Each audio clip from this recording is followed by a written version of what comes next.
আরব দেশগুলোর জনগণের মধ্যে ইসরায়েলের প্রতি বিরোধী মনোভাব এখনো বেশ শক্তিশালী।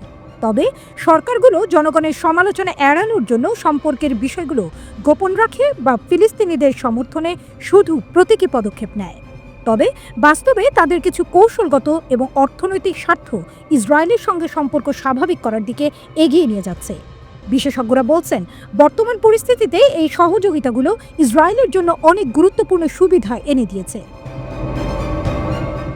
আশপাশের মুসলিম দেশগুলো অর্থনৈতিক সহযোগিতা, রাজনৈতিক সমঝোতা এবং পরোক্ষ সামরিক সুবিধার মাধ্যমে ইসরায়েলকে আরও শক্তিশালী করছে। এর মধ্যে যুক্তরাষ্ট্রের মধ্যস্থতা এবং আঞ্চলিক কৌশলগত পরিকল্পনা বিশেষ ভূমিকা পালন করছে।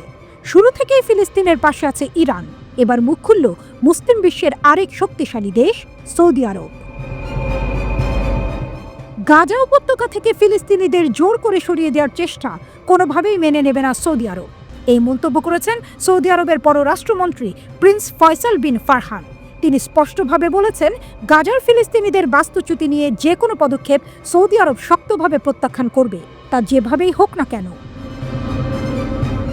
তুরস্কে আন্টালিয়া কূটনীতি ফোরামের সাইডলাইনে গাজা কন্ট্যাক্ট গ্রুপের বৈঠকের পর এক সংবাদ সম্মেলনে তিনি এই কথা বলেন।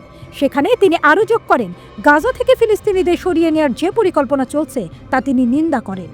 তিনি বলেন, যখন ফিলিস্তিনিরা জীবনের সবচেয়ে মৌলিক চাহিদাগুলো থেকেও বঞ্চিত, তখন তাদের স্বেচ্ছায় অভিবাসনের কথা কিভাবে গ্রহণযোগ্য হতে পারে। মার্কিন প্রেসিডেন্ট ডোনাল্ড ট্রাম্প গাজার ২১ লাখ ফিলিস্তিনিকে বাস্তুচ্যুত করার প্রস্তাব দিয়েছেন। তার মতে গাজাকে মধ্যপ্রাচ্যের রিভেরিয়া বানিয়ে সেখানে একটি নতুন জীবন শুরু করা হবে। কিন্তু সৌদি আরব এই পরিকল্পনাকে অগ্রহণযোগ্য বলে মনে করে।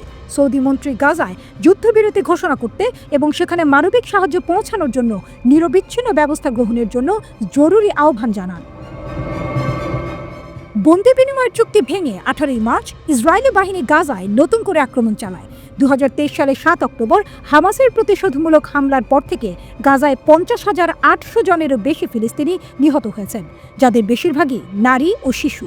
এই ভয়াবহ সামরিক তাণ্ডবে গাজা ধ্বংসস্তূপে পরিণত হয়েছে এবং এখন সেখানে বসবাস করা প্রায় অসম্ভব হয়ে পড়েছে।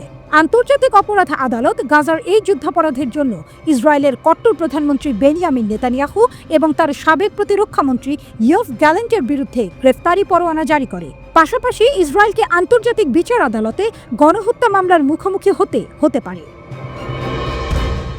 এটি শুধুমাত্র এক দেশের নয়, এটি পুরো বিশ্বের জন্য এক কঠিন প্রশ্ন। ফিলিস্তিনিদের অধিকার, মানবাধিকার এবং শান্তির জন্য পৃথিবী কখনো মুখ ফিরিয়ে নিতে পারে না।